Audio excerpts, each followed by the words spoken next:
کہ آپ نے فوراً حکم دے دیا کہ بھئی کچھ کرو چلو. صحابہ کہتے ہیں ہم حیران ہو گئے کہ اس وقت تو حضور نے کبھی کچھ کا حکم نہیں دیا کہ دوپہر کو حکم دیا جائے کہ چلو قافلے کو چلاؤ. کیوں؟ قافلے کے چلنے کے اوقات ہو.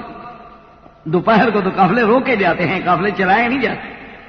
تو صحابہ کہتے ہیں ہم حیران ہیں، لیکن اب حضور کے حکم کی تعمیل تو ہونی ہے. اب حضور کا منشا یہ تھا کہ جب قافلہ چلے گا، حضور نے پھر رکنے ہی نہیں دیا قافلے کو، پورا ایک دن ایک رات کہا چلو، تاکہ یہ تھک جائیں گے اور یہ واقعات بھول جائیں، بس اب یہ بات جو ہے دوبارہ نہ ابھرے. سفر کی تھکاوٹ، اور ہر قافلے میں جب آدمی چلتا ہے تو اب بیٹھو گے تو پھر تو وہ بھی آئے گا وہ بھی آئے گا، ملیں گے تو بات بڑھے گی. لیکن جب آپ قافلے میں ہیں تو ہر آدمی اپنے اپنے اونٹ، اپنی اپنی سواری، اپنے سفر میں لگ جاتا. اب خدا کی شان دیکھیں کہ اسی اثنا میں ایک تو یہاں یعنی منافقین نے اپنے ان واقعات کو سامنے رکھ کر صحابہ کے خلاف ایک محاذ بنایا ہوا ہے. اور اتفاق کی بات یہ ہے کہ بی بی عائشہ رضی اللہ تعالی عنہا جو ہے وہ قافلے سے بچھڑ گئی. اور بی بی عائشہ رضی اللہ تعالی عنہا اس قافلے میں ساتھ تھی. اور وہ بیوی فرماتی ہیں کہ حضور پاک کی عادت مبارک تھی صلی اللہ علیہ وسلم کہ جب آپ سفر میں تشریف لے جاتے تو قرآن اندازی کرتے، قرآن ڈال دیتے. یہ قرآن کا معنی لاٹری نہیں ہے جیسے آج کل لوگوں نے لاٹریاں بنائی ہوئی ہیں یا سلاٹ مشینیں بنائی ہوئی ہیں یا آج کل ایک اور نمبروں کا چکر ہیں. یہ تو جوا ہے، یہ تو قمار ہے. قرآن اندازی کا معنی یہ ہوتا ہے کہ مثلا ہم ایک دو بھائی ہیں، جائیداد ہماری برابر برابر ہے، تو جائیداد کو تقسیم کر دیا ہم نے اور دونوں حصے ٹھیک ہیں، لیکن کبھی دل میں خیال ہوتا ہے یار اس بھائی کو اچھی ملی ہے، مجھے اچھی نہیں ملی، تو لوگ کہتے ہیں بھائی قرآن ڈال لو، وہ زمین تو 20 ایکڑ تمہیں ملنی ہے، 20 ایکڑ اس کو ملنی ہے، اور ہم نے یہ دو دھڑے بنا دیے ہیں، یا تو آپ اس میں چن لو، اور اگر دل میں پھر بھی میل رہنے کا خدشہ ہے تو قرآن ڈال لو، جس کے نام جو پلاٹ نکلے وہ لے لو. تو ایک اطمینان قلب ہے. حضور صلی اللہ علیہ وسلم بھی سفر میں بیویوں کے لیے قرآن ڈال دیتے کہ اس سفر میں کس بیوی کا نام نکلتا ہے تاکہ باقی بیویوں کے دل شکنی نہ ہو. یعنی کتنی رعایت ہے عورت کے لیے کہ ازواج مطہرات کے دل کو تکلیف نہ پہنچے کہ حضور اس بیوی کو لے گئے ہمیں کیوں نہیں لے گئے. اور یہ بھی یاد رکھیں کہ حالانکہ اللہ تبارک و تعالی نے حضور صلی اللہ علیہ وسلم کو بیویوں کے درمیان میں پابندی کے لیے بھی نہیں حکم دیا ہوا تھا جیسے کہ ہر آدمی کے لیے حکم ہے کہ عدل برابری. حضور آزاد تھے کیونکہ پیغمبر کا مقام بہت بلند ہے، اور پھر پیغمبر کے سامنے فرائض رسالت و نبوت ہیں، اس کے باوجود حضور عدل فرماتے ہیں. یعنی حالانکہ شرعاً پابندی نہیں لیکن پھر بھی عدل اور قرآن اندازی تک بھی. اور واقعہ یوں ہوا کہ بی بی عائشہ خود فرماتی ہیں، بخاری و مسلم میں روایات موجود ہیں کہ قافلے جو تھے وہ صبح بالکل عین صبح اندھیرے میں چلائے جاتے تھے، اور اس سے پہلے تمام عورتیں جو تھیں اور اسی طرح مرد بھی تو دور جا کے اپنی قضائے حاجت سے فارغ ہو جاتی تھیں اور وضو کر کے تیار ہو جاتی تھی، کیونکہ آگے نماز بھی پڑھنی ہے اور قافلے نے بھی چلنا ہے، اور پھر تو قافلہ رکے گا تو پھر آدمی اپنی ضرورت پوری کر سکے گا. تو بی بی فرماتی ہے میں بھی کافی دور چلی گئی اپنی قضائے حاجت کے لیے، اور طریقہ یہ تھا کہ ایک ہودج ہوتا تھا، ہودج کا معنی ایسے جیسے پال کی نما، اوپر بھی پردہ لگا ہوا ہوتا تھا اور وہ اونٹ پہ رکھ دیا جاتا اور اس کو باندھ دیا جاتا تھا، اس میں خواتین سفر کرتی تھی تاکہ پردہ بھی قائم رہے. اس کو عربی میں ہودج کہتے ہیں، ہمارے ہاں اس کو ایسے سمجھ لیں کہ جیسے ہمارے ہاں راجکماریاں اپنے لیے بناتی ہیں، اونٹوں پہ پالکیاں سجاتی ہیں اور ان میں بیٹھتی ہیں، باقاعدہ ان کی دریاں بنی ہوتی ہیں، پردہ کھینچ دیں نہ کھینچیں، جھروکے سے دیکھیں، تو یہ ساری چیزیں آج تک بھی یہ رواج باقی. تو بی بی صاحبہ فرماتی ہے کہ جب میں اپنے اس ضرورت سے لوٹی تو میرے گلے میں ایک ہار تھا جو میں نے بی بی اسما سے لیا تھا، آریتن، وہ اتفاق سے گر گیا. تو میں تلاش کے لیے پھر اسی راستے پہ واپس گئی کہ راستے میں گرا ہے، لیکن اتفاق یہ ہے کہ مجھے ہاتھ بھی نہ ملا اور دیر بھی ہو گئی، اور اتنی دیر میں حضور نے حکم دے دیا کہ قافلہ چلے. اور بی بی عائشہ فرماتی ہے کہ ایک تو اتفاق یہ ہے کہ میں ویسے بھی کم سن لڑکی تھی، اور دوسری بات یہ ہے کہ ہم لوگوں کو ملتا کیا تھا 2 دانے یا 1 دانہ کھجور کا، اسی پہ گزارا تھا، لہذا کوئی بدن یا میں کوئی ایسی سمین موٹی عورت بھی نہیں تھی، تو میرا بدن انہوں نے محسوس ہی نہیں کیا، اور صحابہ نے اٹھایا اونٹ میں رکھا اور قافلہ چل پڑا. انہوں نے سمجھا بی بی عائشہ اندر بیٹھی. اٹھانے والوں کو اب یہ تو تصور ہی نہیں، اچھا نہ انہوں نے پوچھنا ہے نہ بولنا ہے، آگے ازواج مطہرات ہیں. اونٹ بٹھایا اور اس کے بعد انہوں نے پکڑا ہودج کو، اوپر رکھا، ہودج کو کسا، اور حضور پاک تو قیادت کر رہے ہیں نا قافلے کی. تو بی بی صاحبہ فرماتی ہے کہ جب میں واپس آئی فلم اجد احدا، وہاں تو کوئی بندہ ہی نہیں، قافلہ چلا گیا۔ پہلے تو میں نے یہ سوچا کہ میں جوان لڑکی ہوں، اگر میں ہمت کروں اور دوڑ لگاؤں، پھر میں نے کہا کہ نہیں، یہ صحرا ہے، اگر خدا نہ خواستہ میں کہیں بھٹک گئی تو پھر قافلے کے ملنے کا کوئی امکان ہی نہیں رہے گا، اس کا سب سے بہتر حل یہ ہے کہ میں اسی جگہ بیٹھی ہوں، میں اس مقام سے نہیں لوں، کم از کم چلو جس وقت جا کے یا تو راستے میں حضور پاک کی عادت مبارک ہے، کبھی سواری قریب کر کے بات کر لیتے تھے، حضور بات کریں گے، بات نہیں ہوگی تو اندازہ ہو جائے گا قافلہ رک جائے گا، یا کم از کم جب قافلہ اتاریں گے اس وقت تو رات آخر کھلے گا نا، کہ عائشہ تو ہے نہیں۔ تو بی بی فرماتی ہے کہ میں نے کپڑا لیا، کپڑا لے کے اور سو گئی۔ میں نے کہا اب کیا کر سکتی ہوں، یا تو قافلہ لازماً لوٹے گا، کوئی لازماً آئے گا۔ اور ایک صحابی تھے، ان کا نام تھا صفوان المعطل السلمی، حضرت صفوان ابن المعطل السلمی ایک صحابی ہیں حضور صلی اللہ علیہ وسلم۔ اس میں دو واقعات لکھے ہیں علماء اور محدثین۔ ایک نے تو یہ لکھا ہے کہ حضرت صفوان کو سونے کی بڑی عادت، نیند بہت آتی، بس یوں ہی سر رکھا سو۔ بعض لوگ ہوتے ہیں نا کہ نیند ان کو غالب سو جاتے، اور اس لیے وہ کبھی کبھی ایسا بھی ہوتا کہ جو فجر کی نماز پڑھ کے فارغ ہوتے ہیں وہی سو جاتے۔ تو کہتے ہیں کہ وہ جب اٹھے تو قافلہ چلا گیا، وہ بھی لیٹ ہو گئے۔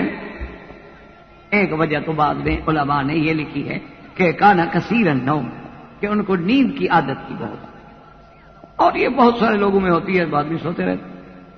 وہ ہمارے ہاں ایک لطیفہ ہے نا جی کہ ہمارے ایک اسٹیشن آتا ہے ہمارے ہاں، روڑی کہلاتا ہے، سکھر کے قریب، وہ بہت بڑا ریلوے کا بہت بڑا جنکشن ہے، تمام گاڑیاں وہاں رکتی ہیں اور وہیں وہ انجن تبدیل کرتے ہیں، پتہ نہیں کیا کیا کرتے ہیں، بہرحال ریلوے کا ایک بہت بڑا وہ جنکشن۔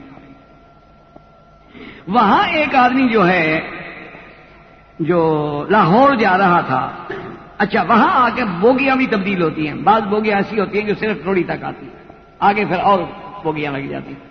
تو وہ جو لاہور جا رہا تھا آدمی، جب گاڑی جو ہے وہ روڑی اسٹیشن پہ پہنچی، اب اصولی بات ہے کہ لاہور ادھر ہے، یوں سمجھ لیں، اور کراچی ادھر ہے۔ اچھا وہ اترا، اس نے کہا کہ یہاں تو گاڑی کم از کم پونا گھنٹہ کھڑی ہوگی، تو میں کوئی ناشتہ واشتہ کر۔ وہ نیچے چلا گیا، ہاتھ منہ دھویا، شاید نماز پڑھی ہے، جو کچھ کیا، اور ہوٹل پہ جا کے ناشتہ کیا، ناشتہ واشتہ کر کے واپس آیا، ڈبہ کھڑا ہے، وہ ڈبے میں جا کے اپنی سیٹ پہ اوپر لے۔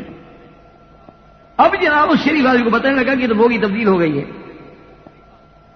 خیر بہرحال گاڑی جب چل پڑی تو چلتے چلتے چلتے چلتے جب صبح کا وقت قریب آیا تو آنکھیں ملین اٹھے، اور نیچے والے بھی جاگ گئے، اوپر والے بھی جاگ گئے۔ تو اب ایک دوسرے سے پوچھا، انہوں نے کہا کہ بھی آپ کہاں جا رہے ہیں؟ اس نے کہا میں لاہور جا رہا ہوں۔ اس نے کہا بے وقوف، یہ گاڑی تو کراچی جا رہی ہے، تو تم کیسے لاہور جا رہے ہیں؟ اس نے کہا میں لاہور جا رہا ہوں، تمہاری مرضی، یعنی اوپر سے سیٹ والا لاہور جا رہا ہے، نیچے والے کراچی جا رہے ہیں۔ تو یہ اصل وجہ کیا تھی؟ وہ نیند کا لطیفہ، کہ وہ اس بوگی کے بیٹھنے کے بجائے دوسری میں حضرت صاحب بیٹھ گئے، پتہ ہی نہیں لگا کہ میں کہاں چلا گیا۔ تو بہرحال بعض علماء کہتے ہیں کہ صفوان المعطل کا السلمی کا پیچھے رہ جانا جو ہے اس کا سبب نیند، اور بعض علماء فرماتے ہیں کہ نہیں، کوئی نیند سبب نہیں تھی۔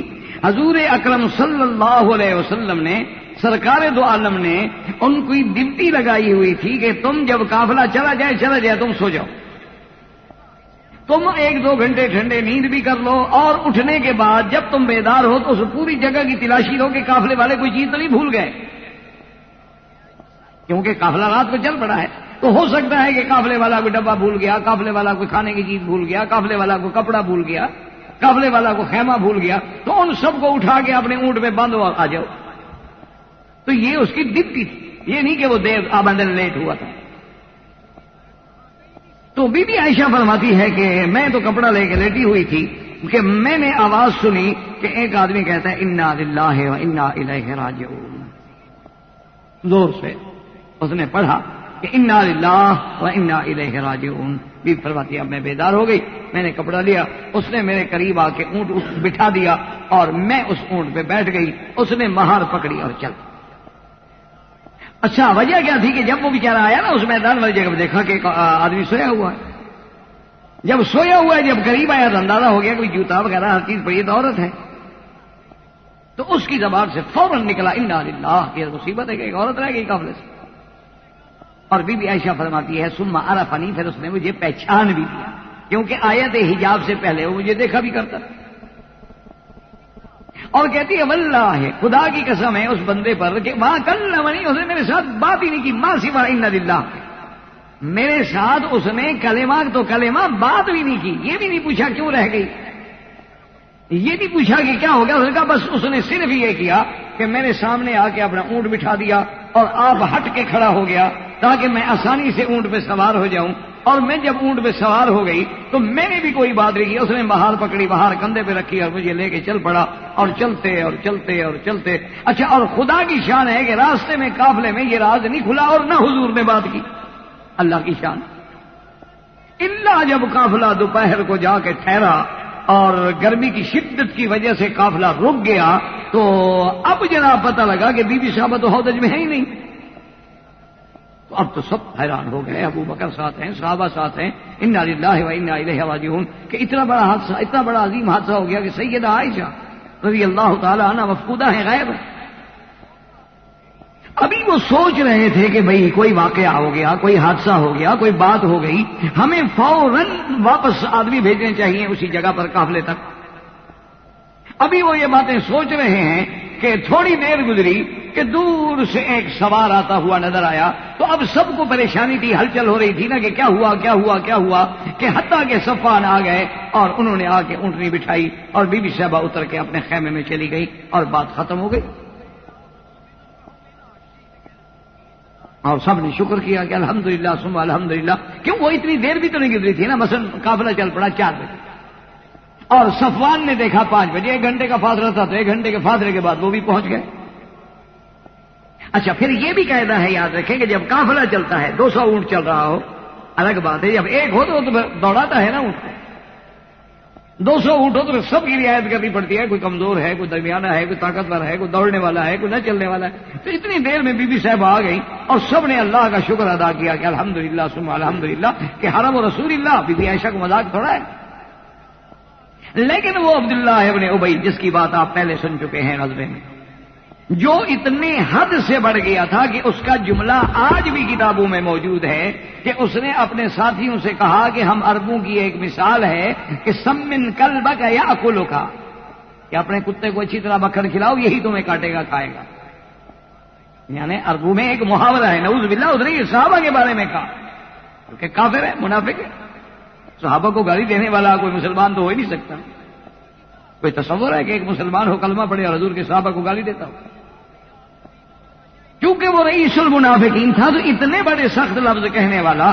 اس کو جب خبر ملی کہ اس طرح بی بی عائشہ پیچھے رہ گئی اور صفوان المعطل السلمی جو ہے وہ ان کو لے کے آ گیا ہے، تو اب جناب اس کو تو موقع مل گیا، وہ فوراً کھڑا ہو گیا، کہنے لگا ہاں واللہ ما نجا ما نجا ما نجا فلا نجا میں. کہنے لگا یہ ہو ہی نہیں سکتا کہ بی بی عائشہ بچ گئی ہوں یا نوجوان بندہ بچ گیا.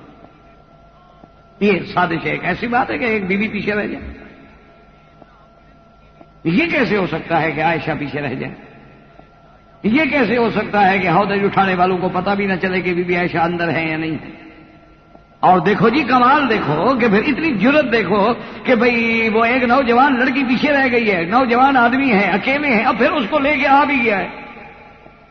تو اس ظالم نے، اس بدبخت نے، سرکار دو جہاں رحمت دو عالم کے عزت و حرمت کے خلاف اس فتنے کو ایسی ہوا دی.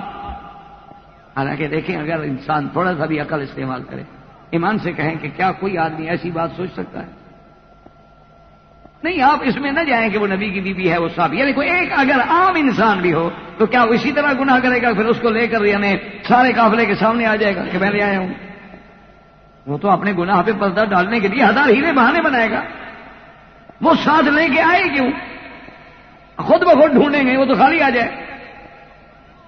یہی تو اس کی صداقت و عفت کی دلیل تھی کہ جو بات ہے حقیقت ہے، سب کے سامنے ہے، کوئی بات چھپائی نہیں. لیکن جناب اس نے اس انداز میں اس بات کو اچھالا کہ خدا کی قدرت یہ ہے کہ بعد صحیح معنی میں جو صحابہ تھے، منافق کو تو چھوڑے نا، وہ تو تھے ہی کافر، وہ تو ویسے دشمن تھے اسلام کے بھی، صحابہ کے بھی، حضور کے بھی، بی بی عائشہ کے.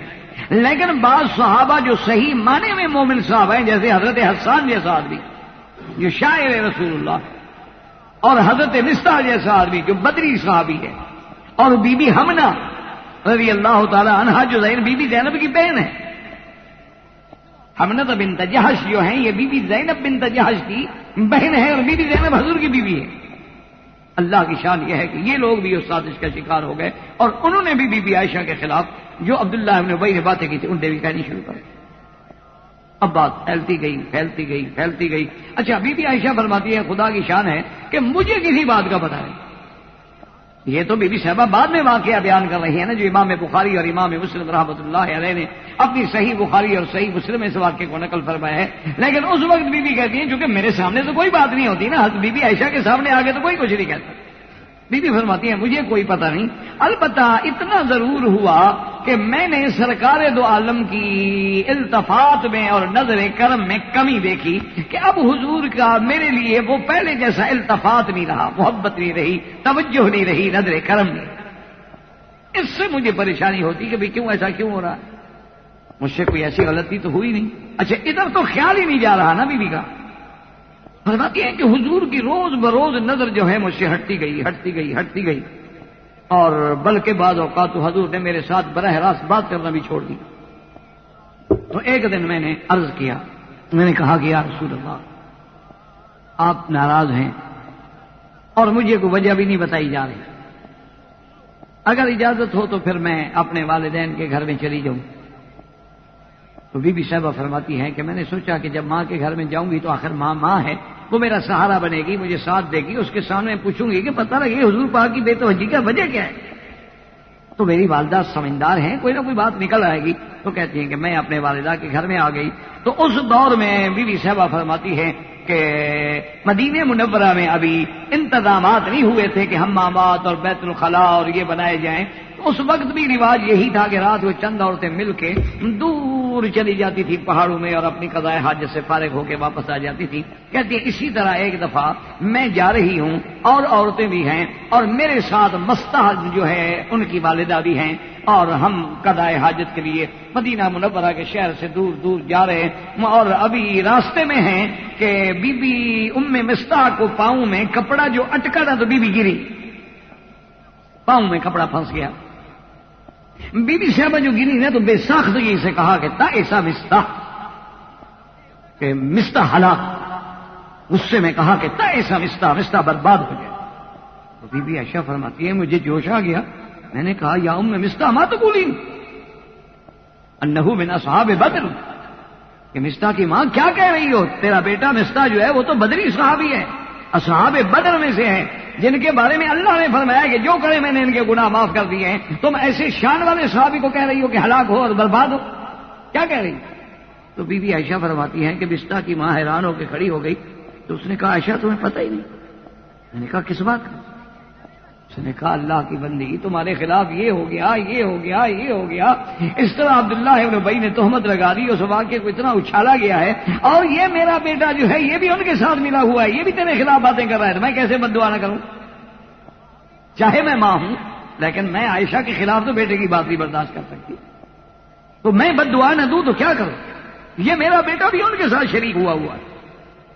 تو بی بی عائشہ کہتی ہیں کہ اب میں نے بات جب سنی اور ساری حقائق میرے سامنے کھلے تو بی بی فرماتی ہیں کہ واللہ اب مجھے تو یہ بھی یاد نہیں رہا کہ ہم کیوں جا رہے تھے, کہاں جا رہے تھے, کیسے جا رہے تھے.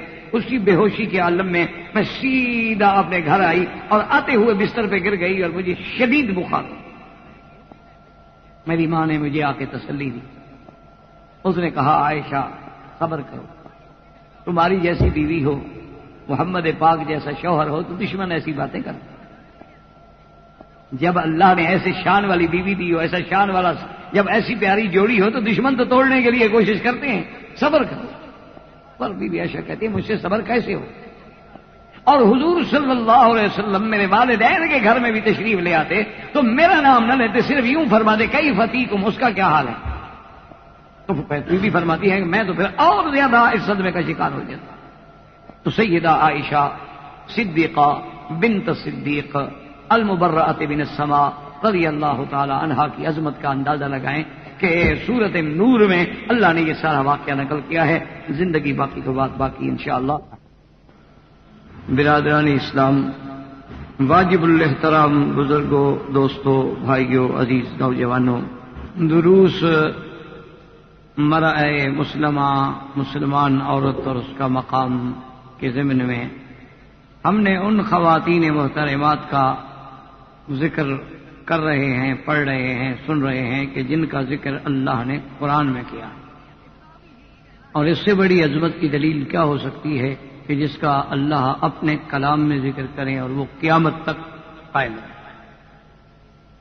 اسی ضمن میں سیدہ عائشہ صدیقہ بنت صدیق رضی اللہ تعالی عنہا المبرأۃ من السماء کے بارے میں واقعہ تھا، اور اس کا پس منظر جو ہے وہ آپ تقریباً درس سابق میں بھی اور اس سے پہلے سیرت النبی صلی اللہ علیہ وسلم کے ضمن میں بھی سن چکے ہیں کہ غزوہ مریسی یا غزوہ بنی المصطلق ایک ہی غزوہ ہے، اسی کے دو نام۔ اس پہ جب جھگڑا ہوا اور عبداللہ ابن ابی نے اپنی دشمنی اور اپنے دل کا بغض نفاق جو تھا وہ نکالا اور مسلمانوں کے خلاف، مہاجرین کے خلاف، اصحاب رسول کے خلاف بہت بڑی سازش کی اور اپنی جماعت کو اور لوگوں کو ابھارا کہ جب مدینے جائیں تو ان کی مدد بند کر دیں۔ تو انہی احوال میں اتفاق کی بات یہ تھی کہ اسی واقعات کے بعد سیدہ عائشہ صدیقہ رضی اللہ تعالی عنہا ایک سفر میں پیچھے رہے۔ حضور صلی اللہ علیہ وسلم نے صفوان المعطل السلمی ایک صحابی ہیں جن کی ذمہ داری تھی کہ وہ قافلے کے چلنے کے بعد چلیں تاکہ اس جگہ کی تلاش کر لیں، کوئی آدمی چیز بھول جائے تو لے آئیں۔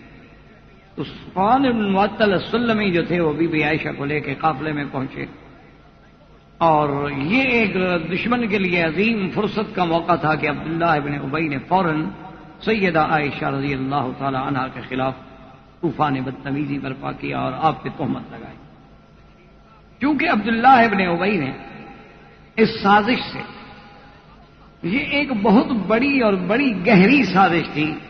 ایک تو وہ اس سے سب سے بڑا انتقام جو ہے سیدنا ابو بکر رضی اللہ تعالی عنہ اور اس کے گھرانے سے لینا چاہا، اور دوسرا اس سے بڑی بات یہ ہے کہ صدیق و سرکار کے درمیان میں تباغض پیدا ہو جائے، اور تیسری یہ بات یہ ہے کہ وہ اپنی جماعت کو، ان کے ذہنوں کو یعنی نعوذ باللہ سیراب کرنے کے لیے کہ دیکھو میں نے نہیں کہا تھا کہ تم نے مہاجروں کی خدمت کی حتیٰ کہ وہ یہاں تک پہنچ گئے، دیکھو آج یہ انجام ہے کہ اللہ کے نبی کی بیوی ہے اور نعوذ باللہ غلطی کرتی ہے اور فکر ہی کوئی نہیں، بات ہی کوئی نہیں۔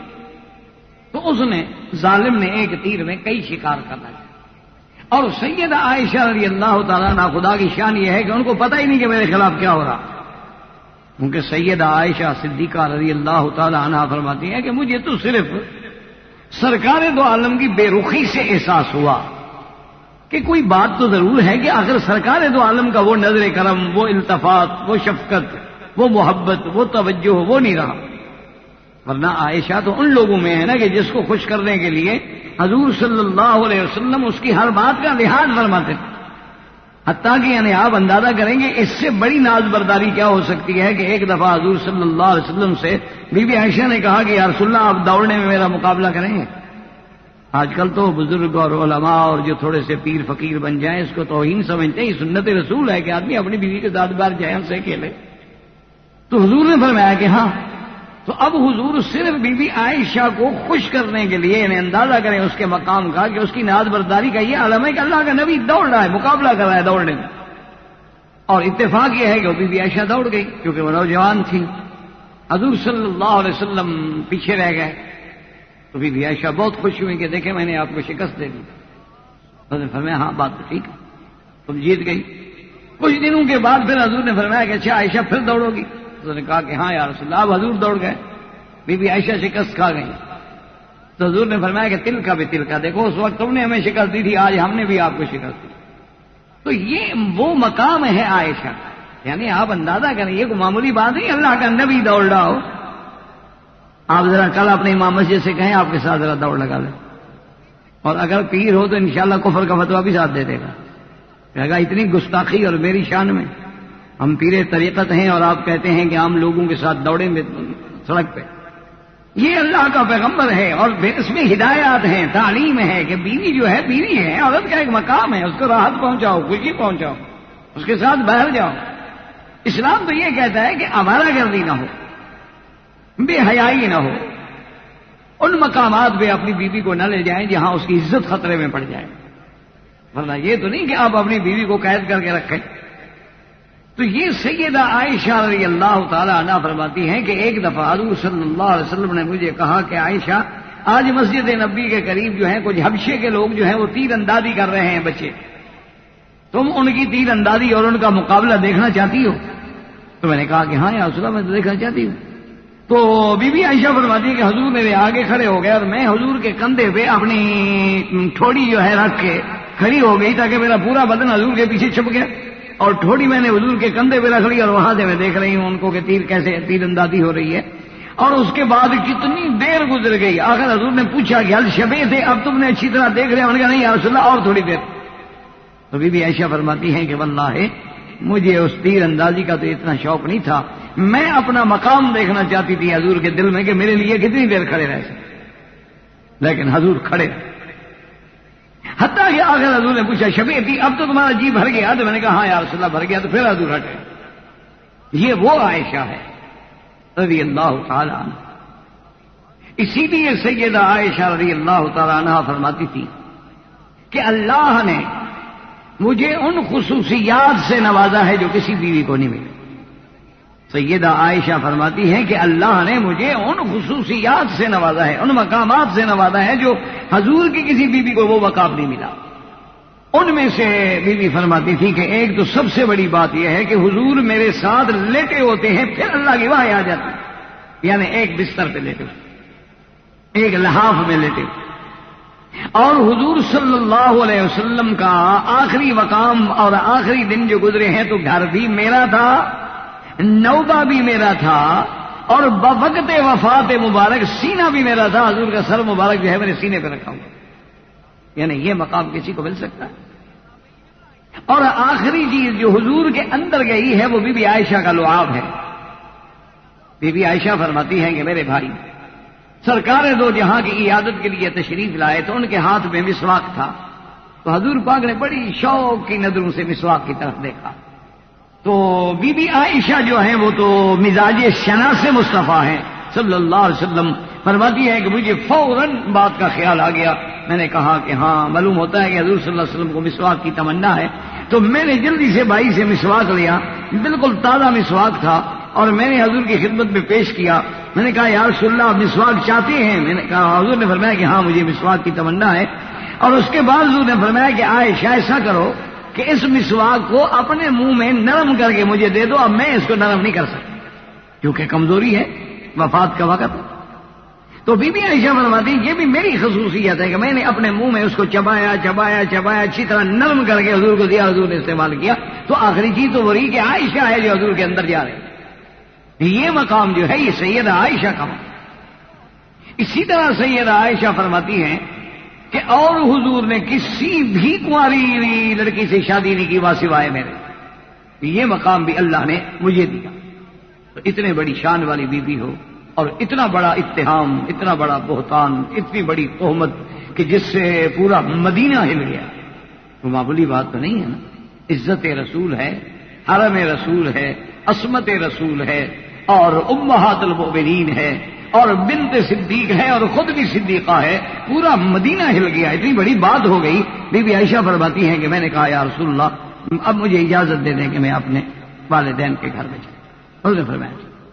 اس کے بعد وہ واقعہ پیش آیا کہ بی بی صاحبہ جب باہر نکلی تو حضرت مستح کی امی نے جب ان کا پاؤں اپنی چادر میں پھنسا اور گری تو کہا تا ایسا مستح، کہ اللہ مستح کو ہلاک کرے۔ تو بی بی عائشہ کھڑی ہو گئی نے کہا ماذا تقولین یا اماں، اے اماں تم کیا کہہ رہی ہو؟ مستح تو صحابی ہے اور بدری صحابی ہے، اور صحابی کی شان میں یہ بات کہہ رہی ہے۔ اسی سے اندر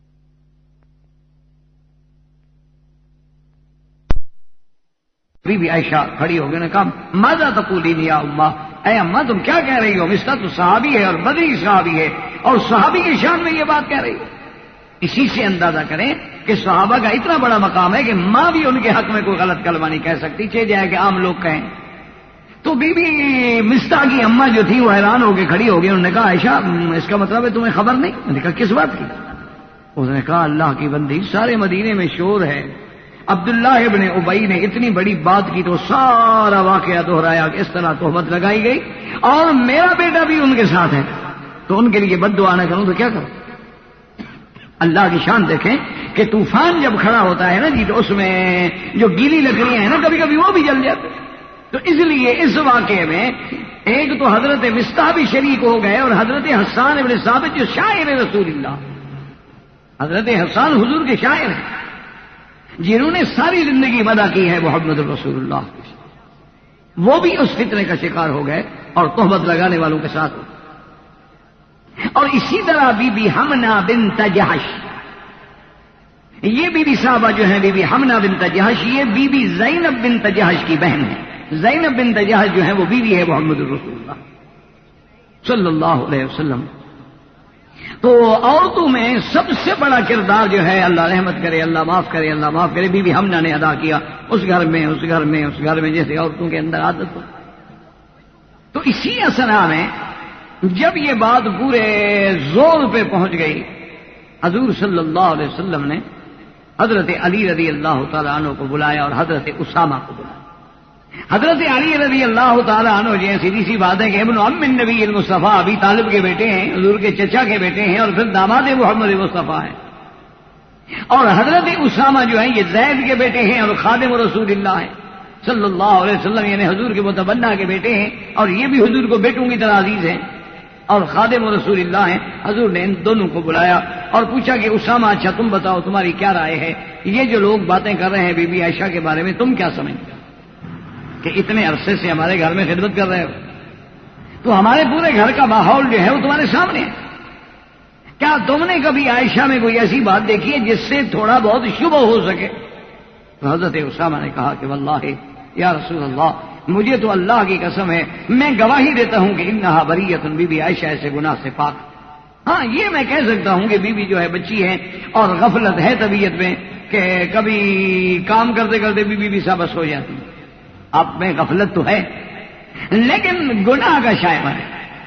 جب حضرت اسامہ چلے گئے تو حضرت علی رضی اللہ تعالیٰ عنہ کو حضور نے بلایا اور کہا کہ حضرت علی تمہاری کیا رائے؟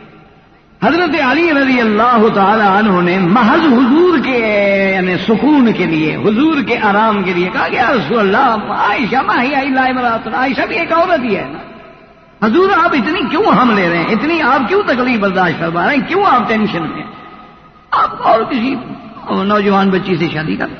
حضور نے فرمایا کہ علی یہ مقصد نہیں، مقصد تو یہ ہے کہ تمہاری رائے میں کیا عائشہ نے یہ غلطی کی ہوگی، تمہارا اندازہ کیا ہے؟ شادی کرنے نہ کرنے کا مسئلہ نہیں۔ یہی وہ وجہ تھی کہ کافی عرصے تک بی بی عائشہ اور حضرت علی کے درمیان میں ناراضی رہی کہ بی بی عائشہ فرماتی تھی کہ حضرت علی کا کچھ مقام ہو لیکن میرے لیے تو بیٹا تھا نا، میں امہات المومنین، بیٹے کو تو اپنی والدہ کے بارے میں ایسی سخت رائے نہیں دینی تھی کہ حضور اور شادی کر لیں، اگر حضور اس وقت مجھے چھوڑ دیتے تو میں تو برباد ہو جاتا۔ تو حضرت علی نے فرمایا کہ یا رسول اللہ صلی اللہ علیہ وسلم، جہاں تک تحقیق کا معاملہ، اگر آپ تحقیق کرنا چاہتے ہیں تو پھر بی بی بریرہ سے تھا۔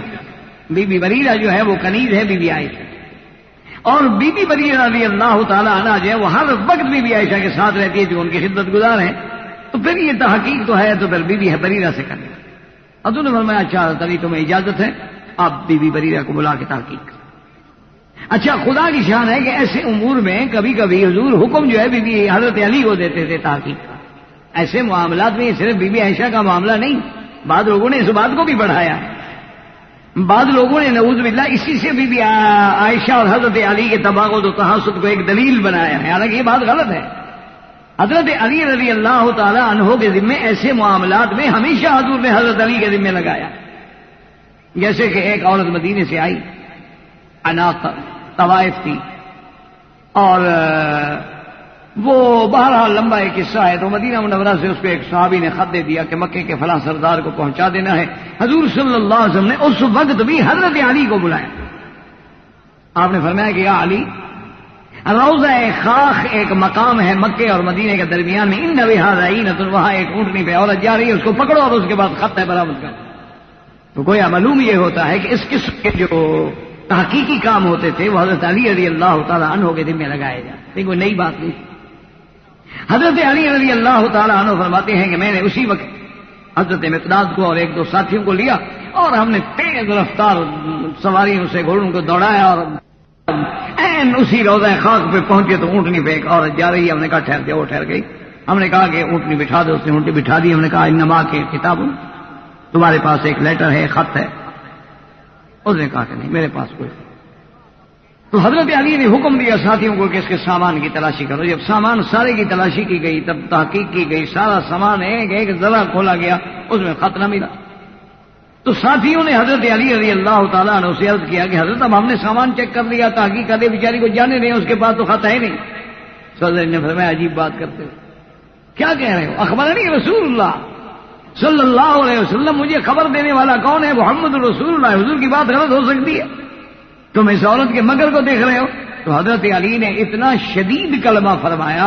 آپ نے فرمایا کہ واللہ, آپ نے فرمایا راگ دیکھو یاد رکھو, کیا تو وہ مجھے خط دے دو ورنہ مجھے حضور کا حکم ہے واللہ لاجردن, کہ میں تیرے کپڑے اتار لوں گا سارے, پھر بھی میں خط برآمد کروں گا. تو اس سے علماء نے بھی ایک مسئلہ نکالا ہے کہ اگر کوئی مجرمہ ہے تو اس سے سختی کی جا سکتی, ورنہ ایک عورت ہو قاتلہ ہو ڈاکہ ڈالے, یہ تو نہیں کہ وہ عورت ہونے کے بعد اس سے کوئی بات ہی نہ کی جائے. یہ کون سی مساوات کا حق ہے؟ مجرم ہے اور مرد ہو یا عورت ہو.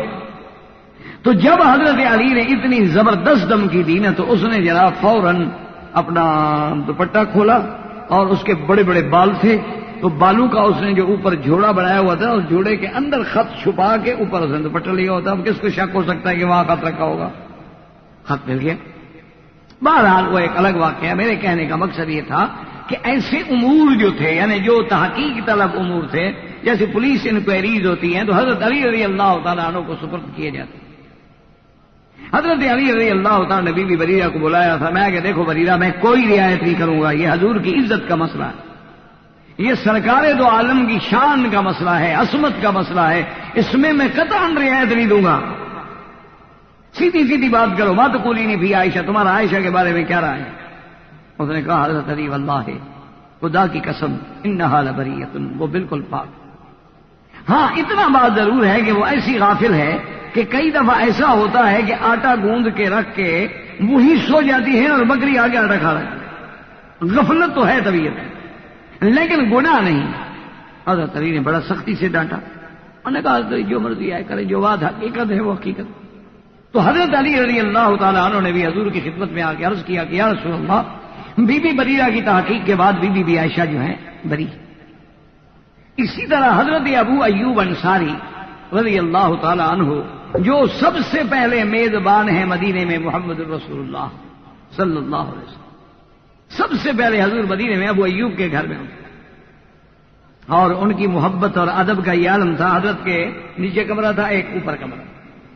تو انہوں نے کہا کہ یا رسول اللہ صلی اللہ علیہ وسلم, مہربانی فرمائیں کہ آپ اوپر کے کمرے میں رہیں, کہ میں یہ نہیں برداشت کر سکتا کہ میں حضور سے اوپر رہوں. اب کوئی کہے گا جی یہ مسئلہ ہے. آج کل کے ماشاءاللہ ہمارے نوجوان پڑے ہوئے جو ہیں نا, وہ کہیں گے جی یہ کیا بات ہے, یہ کون سا مسئلہ ہے؟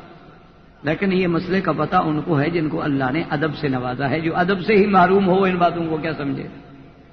حضرت ابو ایوب نے کہا کہ یا رسول اللہ, یہ کیسے ہو سکتا ہے کہ بھئی آپ اوپر رہیں؟ حضور اوپر چلے گئے. ایک دن گزرا, آپ نے فرمایا ابو ایوب مجھے بڑی تکلیف ہوتی ہے, اوپر اترو چڑھو, اوپر اترو چڑھو, ابھی ہم تو نہیں چلے. انہوں نے کہا اصل میں آپ سے اوپر کیسے رہوں؟ میں نے کہا کوئی بات نہیں, میرا حکم ہے. میں کہا حکم ہے تو ٹھیک.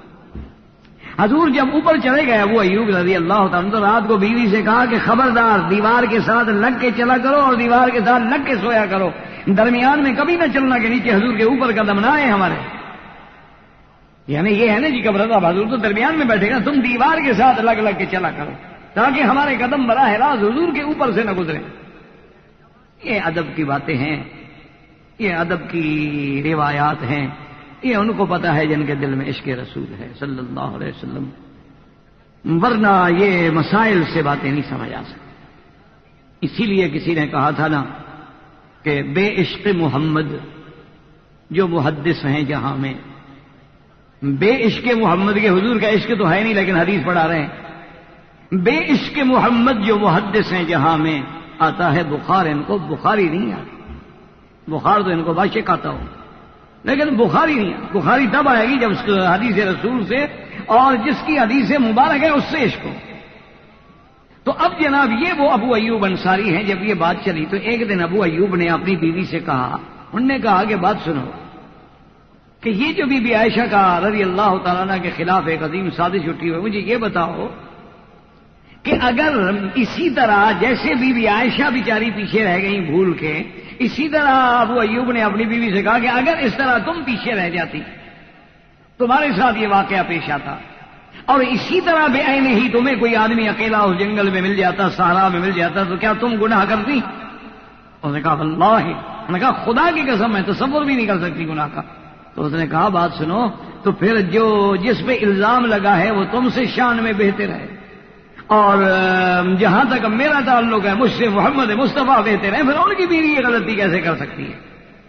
اگر تیرا ضمیر نہیں مانتا، تیرا ضمیر اس بات کو گوارا نہیں کرتا، تو یہ بات عائشہ کا ضمیر کیسے گوارا کرتا؟ حضور صلی اللہ علیہ وسلم بی بی عائشہ فرماتی ہیں کہ میرے گھر میں تشریف لائے اور آپ نے خطبہ پڑھا، اور اس کے بعد فرمایا کہ عائشہ میں تم سے بات کرنے آیا ہوں کہ اگر واقعتاً تم سے کوئی گناہ ہوا ہے، کوئی خطا ہوئی ہے، کوئی غلطی ہوئی ہے، فتوبی الی اللہ، توبہ کرو، اللہ کی طرف رجوع کرو، اللہ پاک شاید تجھے معافی دے دے.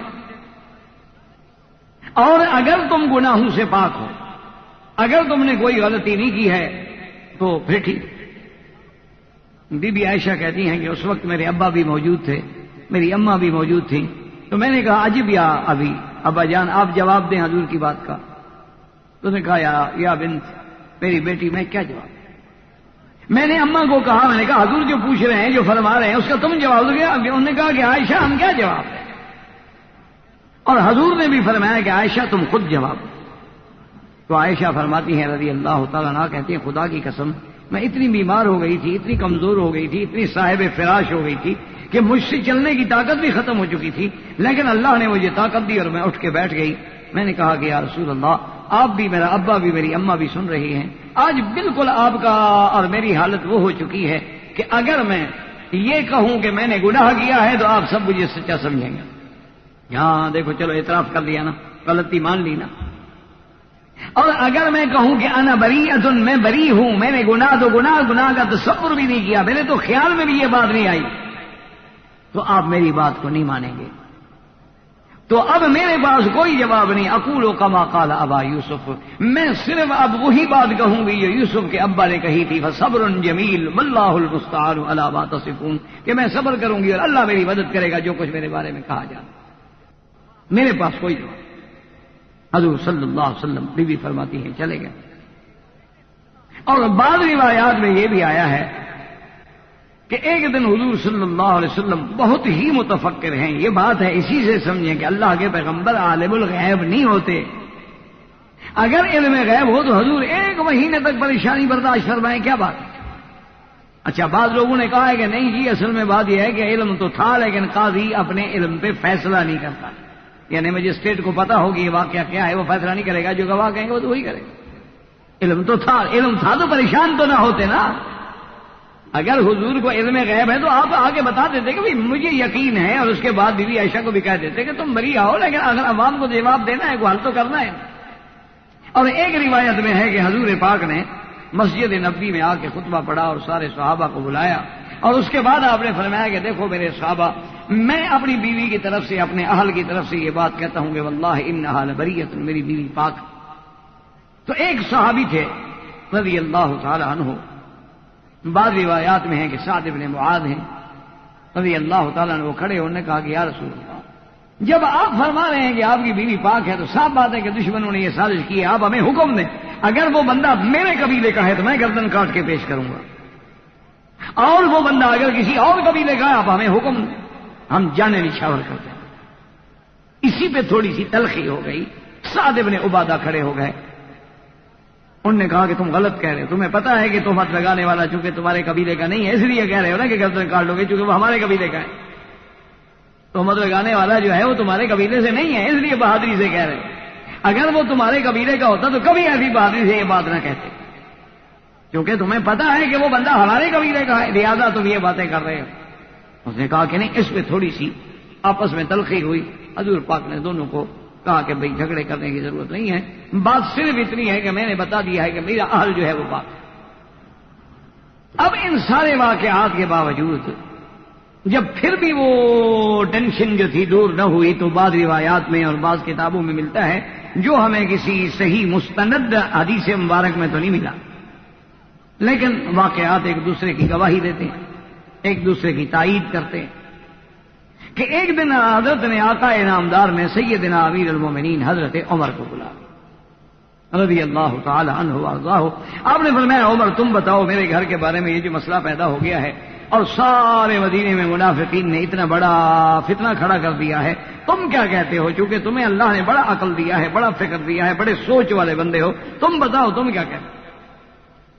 حضرت عمر رضی اللہ تعالی عنہ فرماتے ہیں کہ میں نے عرض کیا، میں نے کہا یا رسول اللہ سب سے پہلی بات تو یہ ہے کہ آپ کے گھر کا مسئلہ، یہ معمولی بات نہیں ہے، حرم رسول کا مسئلہ، یہ زوجہ رسول کا مسئلہ ہے، تو مجھے کیا طاقت ہو سکتی ہے؟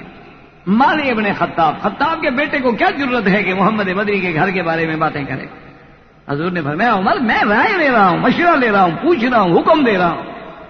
حضرت عمر نے کہا یا رسول اللہ اگر حکم دے رہے ہیں تو میں اگر کوئی بات کروں پھر مجھے کچھ بات کہنے کی اور پوچھنے کی بھی اجازت دیں۔ حضور نے فرمایا اجازت۔ اس نے کہا حضور سب سے پہلی بات تو یہ ہے کہ مجھے آپ یہ بتلائیں کہ بی بی عائشہ سے جو نکاح ہوا، جو شادی ہوئی، یہ آپ نے خود کی ہے یا اللہ کے حکم سے کی؟ حضور نے فرمایا نہیں، ان اللہ زوجنی، ہے تو اللہ کے حکم سے میں نے کیا ہوا۔ تمہیں پتا ہے کہ اللہ تبارک و تعالی نے جبریل علیہ السلام کو بھیجا اور مجھے عائشہ کی تصویر دکھلائی گئی۔ ایک حدیث میں ہے کہ ریشم کے کپڑے میں وہ تصویر رکھی ہوئی تھی، اور ایک میں ہے کہ حضرت جبریل کے ہاتھ میں وہ تصویر رکھی ہوئی تھی اور دکھایا اور کہا ان ہذہ لزوجتک فی الدنیا والآخرہ، محمد مصطفیٰ یہ تیری بیوی دنیا میں بھی اور آخرت میں بھی۔ یہ تو اللہ نے مجھے دکھایا، اللہ نے مجھے حکم دیا۔ تو حضرت عمر رضی اللہ تعالی نے کہا کہ یا رسول اللہ پھر ناراض تو نہیں ہوں گے میں بات کروں؟ حضور نے فرمایا کہ عمر میں ناراض نہیں ہوں گا۔ تو حضرت عمر نے کہا کہ یا رسول اللہ ہم اپنے بچوں کے لیے اچھی بیوی ڈھونڈ لیتے ہیں، خدا کو اپنے نبی کے لیے پاک بیوی نہیں ملی تھی۔ ہم اپنے لڑکوں کی شادی کرتے ہیں، ڈھونڈتے ہیں کہ جناب خاندان دیکھو، پیچھے دیکھو، اس کی بہنیں دیکھو، اس کی ماں دیکھو، اس کا باپ دیکھو، اس کے بھائی دیکھو، ان کا بیک گراؤنڈ دیکھو، ان کے جناب معاملات دیکھو۔ ہم تو اپنے لڑکوں کے لیے اچھی اچھی بیویاں ڈھونڈ کے لے آتے ہیں، اللہ میاں کو اپنے نبی کے لیے اچھی بیوی پاک بیوی نہیں مل سکی۔ حضرت عمر کہتے ہیں فسر عن رسول اللہ، حضور کا چہرہ ایسے کھل اٹھا جیسے گلاب کا پھول کھل جاتا۔ میں نے کہا حضور ایک سوال میرا اور بھی ہے۔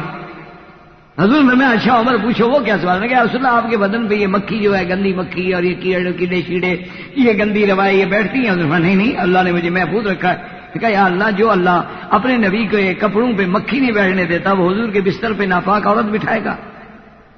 حضور آپ کیا کہہ رہے ہیں؟ ان عائشہ بریۃ، خدا کی قسم ہے عائشہ پاک ہے۔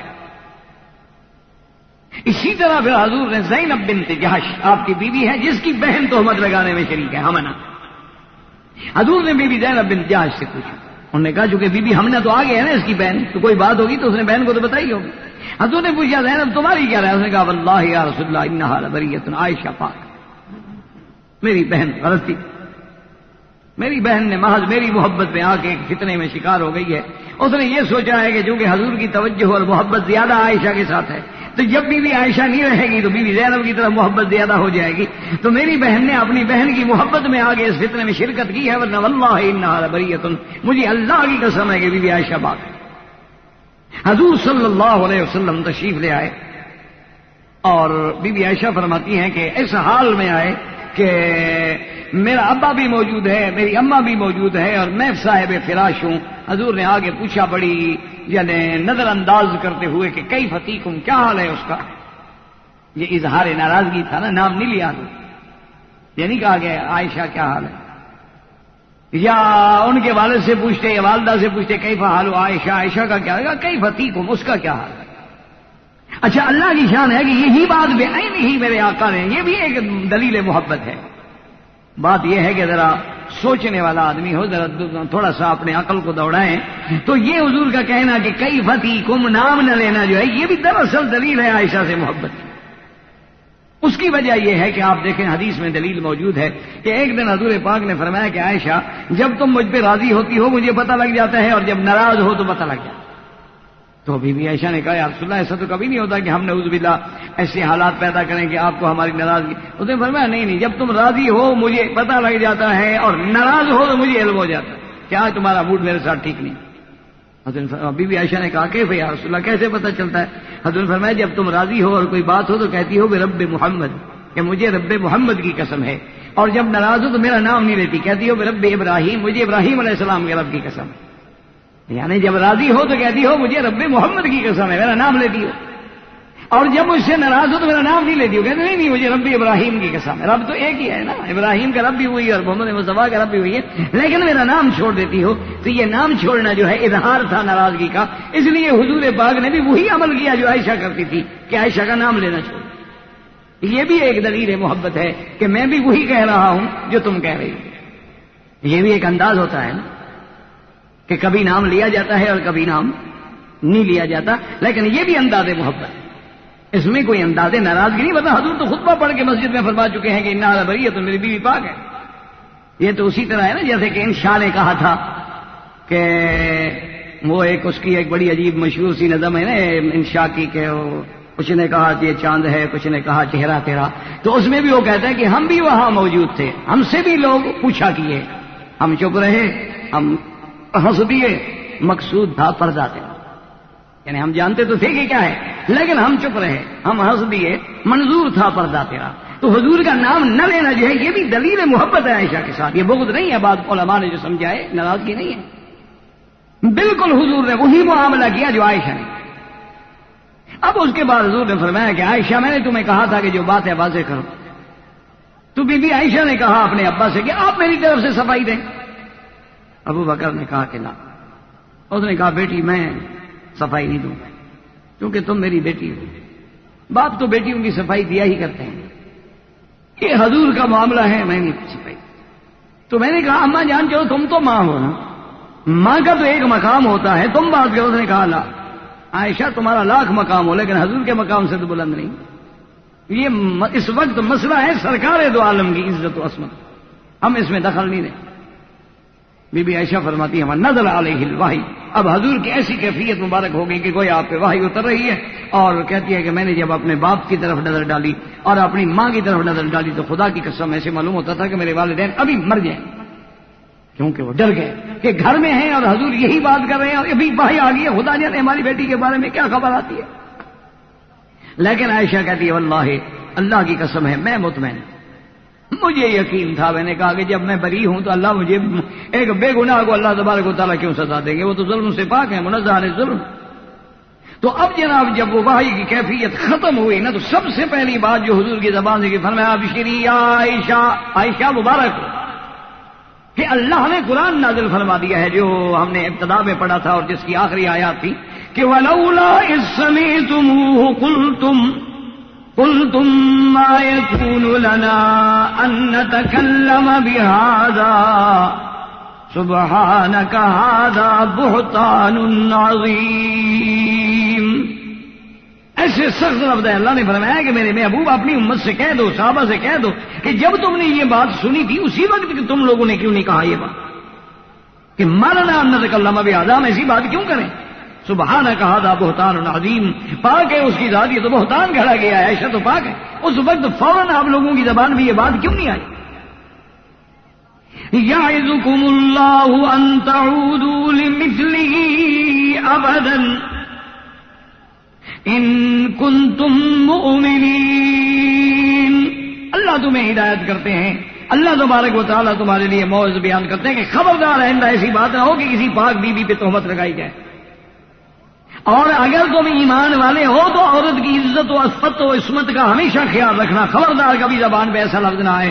وَيُبَيِّنُ اللَّهُ لَكُمُ الْآيَاتِ, اور اللہ نے ساری نشانیاں کھول کے بیان کر دی ہیں.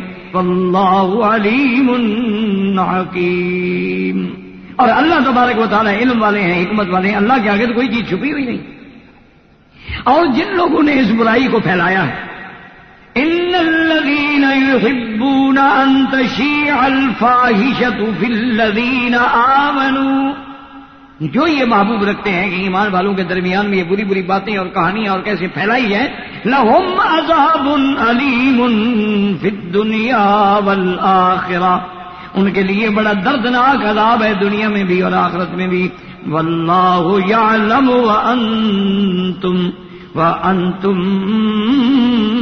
لا تعلمون، اللہ جانتے ہیں تم نہیں جانتے ہو.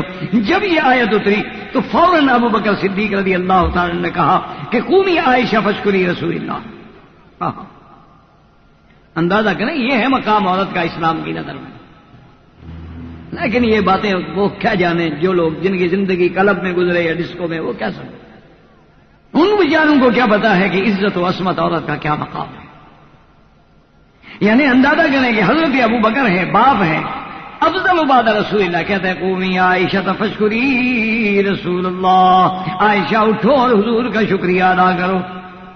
کیونکہ اب سمجھتا ہے ابو بکر کہ اگر حضور نہ ہوتے تو کہاں وحی آتی، حضور نہ ہوتے تو جبریل اترتا. اور بی بی عائشہ نے کہا کہ لا اشکر، ذرا اس انداز کو دیکھیں، اس ناز کو بھی دیکھیں نا، اس بی بی کے ناز کو بھی دیکھیں. بی بی کہتی ہے لا اشکر رسول اللہ، ابا جان میں حضور کا شکریہ ادا نہیں کرتی.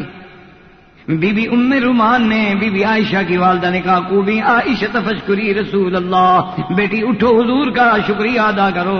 بی بی عائشہ کہتی ہے واللہ لا اشکر، مجھے خدا کی قسم ہے میں کسی کا شکریہ ادا نہیں کرتی. اشکر اللہ الذی برانی من السماء، میں تو صرف اپنے اس رب کا شکریہ کروں گی جس نے میری برات کا اعلان کیا ہے. کہ میں کیوں شکریہ ادا کروں، میں اپنے رب کی شکریہ ادا کروں گی.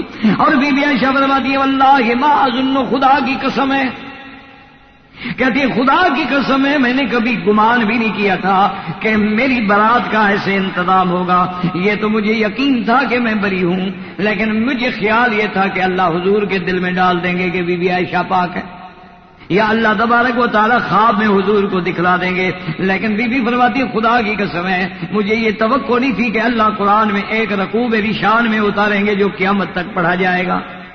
پر میں یہ میرے توقع بھی نہیں تھی، مجھے پتہ ہی نہیں تھا. کیونکہ جب یوسف علیہ السلام اللہ کا پیغمبر ہے، یوسف پہ تہمت لگی تو گواہی بچے نے دی. وشاہد شاہد من اہلہا، ایک بچے نے گواہی دی کہ یوسف علیہ السلام پاک ہے. اور جب بی مریم پہ تہمت لگی تب بھی ایک بچے نے گواہی دی، حضرت عیسیٰ. قال انی عبد اللہ آتانی الکتاب وجعلنی نبیا. اور جب حضرت جریج پہ تہمت لگی تو ایک بچے نے گواہی دی، اس بچے نے کہا کہ جریج پاک ہے. اور جب مشاطہ پہ تہمت لگی اور مشاطہ کو تکلیف دی گئی تو بچے نے شہادت دی. لیکن یہ شان محمد مصطفیٰ ہے.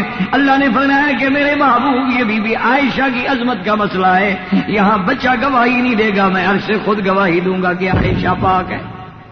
اندازہ کریں ایک عورت کی عظمت. آپ قرآن پڑھیں، خدا کی قسم ہے قرآن نے جو عورت کو مقام دیا ہے، کاش میری بیٹیاں سمجھ سکیں، کاش میری بیٹیاں ٹھنڈے دل سے اندازہ کر سکیں کہ آپ کو یورپ نے کیا دیا ہے، آپ کو مغرب نے کیا دیا ہے. آپ کو بے حیائی دی ہے، آپ کو جسم فروشی دی ہے، آپ کو اس نے بازار میں لٹکا دیا ہے، آپ کو دھوپ میں رکھ کے اس نے شراب سے سرکہ بنا دیا ہے. یہ اسلام ہے جس نے آپ کو آسمانوں پہ بٹھایا. لیکن کوئی پڑھنے والا بھی تو ہو.